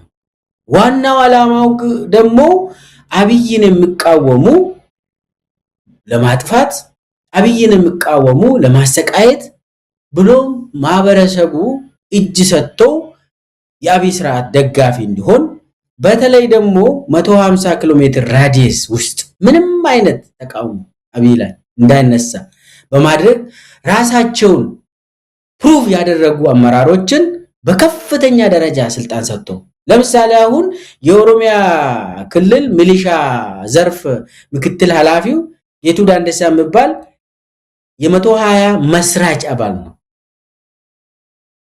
አምቦ ላይ 120 ቡድንን መስርቶ ሰፋ አርጎ አባላትን በመመልመል ብዙ ሰዎችን በማሰቃየት ማህበረሰቡን በማፍረስ ፕሩፍ ስላደረገ አድጎ የተሆነ ሙሉ ሚሊሻውን የሚመራ አካል ሆነ። ስለዚህ እነኚህ ህቡ አደረጃጀቶች ብዙ ናቸው። ከነኚህ ውስጥ 120 ቡድን በጣም ትልቅ የሆነ ማፊያ ኪንግደም ነው። ይህ ማፊያ ኪንግደም ደግሞ በስራው ፕሩፍ ካደረገ ታማኝ ሆኖ ካገለገለ በኋላ አዲስ አበባ ገብቶ ባለጊዜ ይሆናል። አዲስ አበባ ውስጥ BMW ነው የሚነዱት። ቤተክርስቲያን ነች ቤተመንግስት ብሎ በቤተመንግስቱ ሲያልፉ የሚሳለሙ እንደዚህ ብሎ አንድ ልጅ አለ ባለጊዜ ተብሎ የሚታወቅ የአምቦ ልጅ ነው። ኢንተርቪው ሲደረግ አንድ ዲያስፖራ ደግሞ አለ ከዚህ ካናዳ ገብቶ የራሱ ሾው አለው የአብይ ክነ ጥበባት ቡድን ውስጥ ያለ እና ኢንተርቪው አድርጓል። ወዳጄ እንዴት ነው አንተ እኮ በናይት ክለብ ገንዘብ እንደዚህ እንትን የምታደርግ ሰው ነህ ትባላለህ አለው። ናይት ክለብ ውስጥ ለሴቶች ምናምን ዳንስ ምናምን ላይ 100,000 200,000 እንደዚህ ገንዘብ ይበትናል ልጁ። እውነት ነው ደግሞ ይበትናል። እንደዛ ሀሜቶች አሉ። እውነት ነው ወይ ብሎ ይጠይቃል። ወዳጄ እኔ እኮ አዲስ አበባ ውስጥ ደረቴን ነፍቼ የሚሄደው ቤተመንግስት ውስጥ አብቹ ስላለኝ ነው። እኔ ሌላ ሰው ቤተክርስቲያን ሄዶ ጸሎት አድርጎ ወደ ስራው ይገባል አይደለ? እኔ ጧት ተነስቼ ቤተመንግስት ዙሪያ ሂጄ ተሳልሜ ሲሄድ ይቀናኛል፣ ቀኑን ሙሉ እየተደሰትኩ ነው ብሎ ኢንተርቪው ይሰጣል። የባለ ጊዜ መገለጫ የሆነ የመቶ ሀያዎች አድጎ ወደ ከተማ ሲገቡ እንደዚህ አብይን የሚያመልኩ በአብይ ስም የሚዘርፉ እኔ አንድ ነገር ላንሳና እዚህ ላይ ላቁ። በትግራይ ጦርነት ጊዜ በብሔራዊ ደህንነት በደመላሽ የሚመራ ቡድን ኮሚቴ ተቋቁሞ ነበር። ያ ኮሚቴ ምንድነው? የትግራይ ባለሀብቶች ሀብታቸውን ለህዋት ስለሚሰጡ ሀብታቸው እንዲወረስ ተደረገ። ይሄ ኮሚቴ በብሔራዊ ደህንነት በደመላሽ የሚመራ በብርሃኑ ጸጋይ የሚመራ ቡድን ምንድነው የሚያደርጉት? የትግራይ ተወላጆች ሀብታቸው የትኛው ባንክ ነው ያለ፣ ቤታቸው የት ነው፣ የመንግስት ቤትም ይሁን የግል ቤትም ይሁን ፎቅም ይሁን የሆነ ጊዜ ፎቅ ዝም ብለን አገኘን፣ ባለቤት አልባ ፎቆችን አገኘን የሚባል ተረት ነበር። ባዳነች ሁሉ ሲወራ ነበር። ባለቤት አልባ የሆነ ፎቅ ኢትዮጵያ ውስጥ የለም። ሁሉም ባለቤት አለው። እንደው በስርቆት ከመጣ ህጉን መሰረት አድርገ ታጣራና ለኢትዮጵያ ህዝብ ገቢ ይሆናል። በህገወጥ መንገድ የተሰራ ፎቅ ከሆነ ከዛ ውጪ ባለቤት አልባ ነው ብለ የምትወስድበት ስርዓት የለም። እና ምንድነው ያደረጉ? በጦርነቱ ጊዜ ብሔራዊ ደህንነት ያውቃል፣ ሁሉንም ባንክ አካውንት ምናምን ሁሉንም ያውቃል። እከሌ ከ120 ቡድን ሰዎችን አምጥቶ ነዳንኤልም የተሳተፉበት ብዙ ሰዎች ሚኒስቴሮችም ተሳትፈዋል። ይህንን ገንዘብ የማከፋፈሉ ጉዳይ ላይ የከሌን አካውንት አንተ ጠቁም 40%ን ትወስዳለህ፣ የከሌ ደግሞ አንተ ጠቁም 40%ን ትወስዳለህ፣ 60%ቱ የአብይ ነው የሚሆነው። እና በዚህ ደረጃ የዜጎችን ገንዘብ ተከፋፈሉ። በአንድ ሌሊት በአንድ ንጋት ሚሊዮነር ሆኑ። ግማሹ ደግሞ ቤት የመንግስት ቤት የቀበሌ ቤት ምናምን 3-4 ያስኩኝ ይላል። እንዴት ነው አንተ በቃ ያስኩት እኮ አባረሬ ምናምን ማንን? በህገወጥ መንገድ የተያዘ ቤት ከሆነ በህጋዊ መንገድ በህጋዊ መሰረት ተመልስና ለዳው ከሆነ እንደዛ ነው መሆን ያለበት። በህጉ መሰረት ነው ማድረግ ያለበት። 120 ቡድን አባላትን አሰማርተ አዲስ አበባ ውስጥ ታስዘርፋለህ።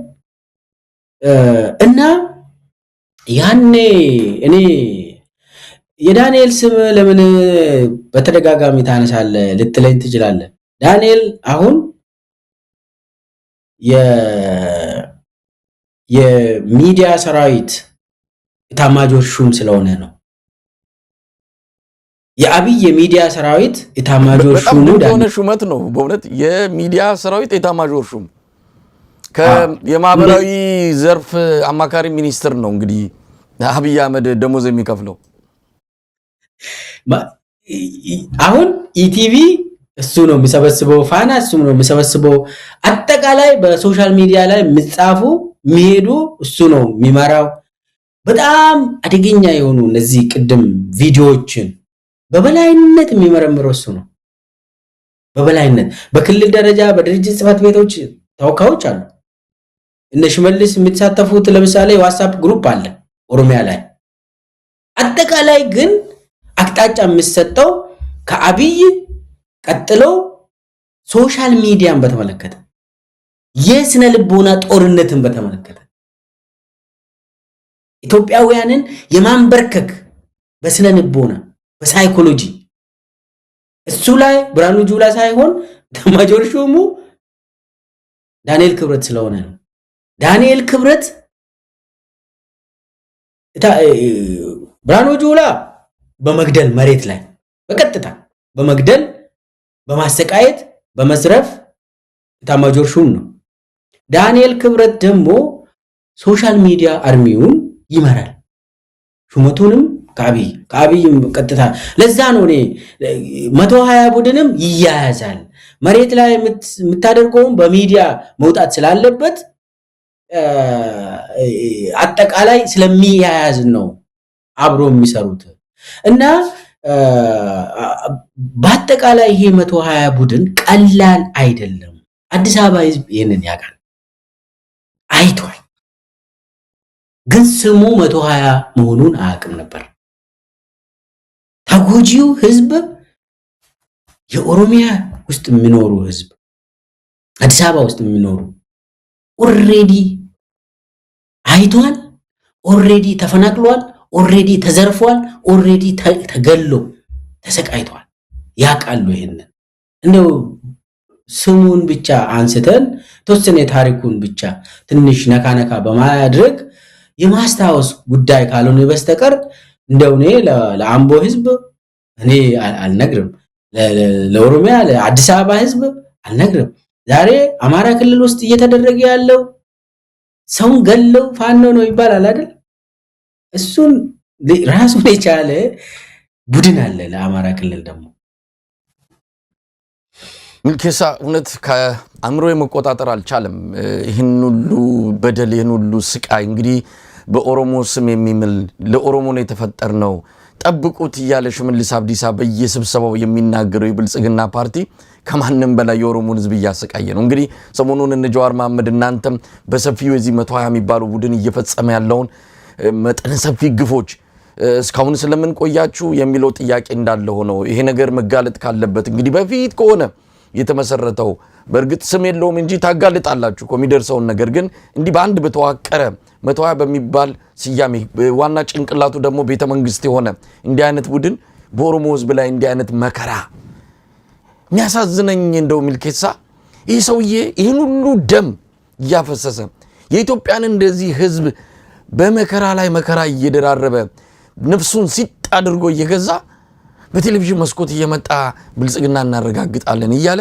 ይህን ደግሞ የሚያጫጩሁለት የራሱ የሆነ አርሚ አለው ሰራዊት አለ ቀደም ሲል እንዳልከው ኤታማዦር ሹም ዳንኤል ክብረት የሚመራው ያሳዝናል ምንድነው ታዲያ መደረግ ያለበት እንደው በዚህ ውይይታችን ብናበቃ ይህንን ማስረጃዎች ይዛችሁ ምንድነው የምታደርጉት አሁን የኦሮሞ ህዝብ ያቃል ግፉንም እየቀመሰ ነው የኢትዮጵያ ህዝብም ያቃል እና ሁሉ ጊዜ ግፍን እየተናገሩ እንደዚህ አይነት ነገር እያሳዩ መዝለቅ ወይስ እርምጃ ያስፈልግም እንደው ይሄንን ለመከላከል ጥሩ ጥያቄ ነው ያነሳው መሳይ በዚሁ አንድ ቃል ልናገርና እናጠቃልለው በአሁኑ ሰዓት ኦልሞስት ሁሉም ኢትዮጵያውያን እየተረዱ ነው አሁን የቴዲ አልበምም ጊዜውን ጠብቆ ይወጣ ነው አማራ ክልል ትግራይ ክልል ኦሮሚያ ክልል ሶማሌ ቤንሻንጉል ጉሙዝ ጋምቤላ ደቡብ አፋር ሁሉም ቦታ ስቃይ ቦታ ነው ኢትዮጵያውያን አሁን ለውጥ ይፈልጋሉ ዓለም አቀፍ ሁኔታው ራሱ የኢትዮጵያን ጉዳይ እየተረዳ ነው እና ዛሬ ላይ አብይ መፍትሄ ከአብይ መጠበቅ አይቻልም ኦሬዲ አብይ ወንጀለኛ ነው የአብይ ስርዓት ወንጀለኛ ስርዓት ነው የኢትዮጵያ ህዝብ ደግሞ እንደዚህ የተዘረፈ የተገደለ የተሰቃየ የተፈናቀለ መኖር አይችልም ዳስ ውስጥ የኖረ መቀጠል አይችልም አገሩን ይወዳል የኢትዮጵያ ህዝብ ስለዚህ የአገር ጉዳይ ስለሆነ የሉና ጉዳይ ስለሆነ እንደ ህዝብ የመትረፍ ጉዳይ ስለሆነ ሁሉም ኢትዮጵያውያን አንዱ ነው ሰውየው ላይ መነሳት ይገድላል ይኸውልህ በጠመንጃ መጥቶ እሱ ነው ነፃ የሚያወጣኝ ብለህ መቀመጥ የለብህም ምትችለውን ታረጋለህ ምትችለውን ብዙ ነገር ማድረግ ትችላለህ እዚህ ላይ ብዙ ኮንፊውዥን ነበር ከዚህም በፊት እንደውቶ በቃ አምቦ እኮ አለፈለት በቃ የአምቦ ዘመን ነው ተብሎ ነበር እኮ እንደው ድሮ በህዋት ጊዜ አድዋ ምናምን ሲባል የነበረው በአሁኑ ደግሞ የአምቦ ዘመንም ተብሎ ነበር። ዋና ወደ ሄደ ስታይ ደግሞ ለአምቦ የመጣው ሲኦል ነው የሆነችው አምቦ። የስቃይ ዘመን ነው ያየችው አምቦ። አምቦ በአፄ ኃይለ ሥላሴ ጊዜ እንደዚህ አልተዋረደችም። በደርግ ጊዜ ማንም ደፍሮ አምቦ ወዴሳ አይደርስም። በኢህአዴግ ጊዜ በክብር የተወሰኑ ልጆች ይሞታሉ፣ ትገብራለች፣ ግን በክብር ነው የኖረችው አምቦ። ዛሬ ውስጥ ገብቶ በኦሮሞ ስም እየማሉ የኦሮሞ መንግስት ነን እያሉ አምቦን አፈረሱ። ኦሮሞን አይቶ ማቆውን ስቃይ ኦሮሞ ላይ የደረሰው እንደው መግለጽ አልቻልንም። ዛሬ ላይ እንደው እንደዚህ አማራ ህዝብ በድሮን እየጨፈጨፍክ በየጊዜ እንደዚህ አይሆንም። ስለዚህ አሁን እኔ በየክልላችን የምናደርገው የተናጠል ትግል ያስፈልጋል። ነገር ግን እንደዚህ መተባበር ግድላል። የአዲስ አበባ ህዝብም የመጨረሻ ጥሪ ነው ቴዲ ያደረገው። መነሳት ያስፈልጋል።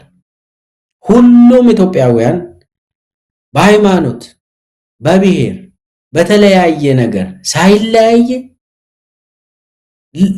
እንደው ለስብዕናቸው ሰው ስለሆኑ ብቻ መኖርም ስላለባቸው መቀጠልም ስላለባቸው መነሳት ይግድላል።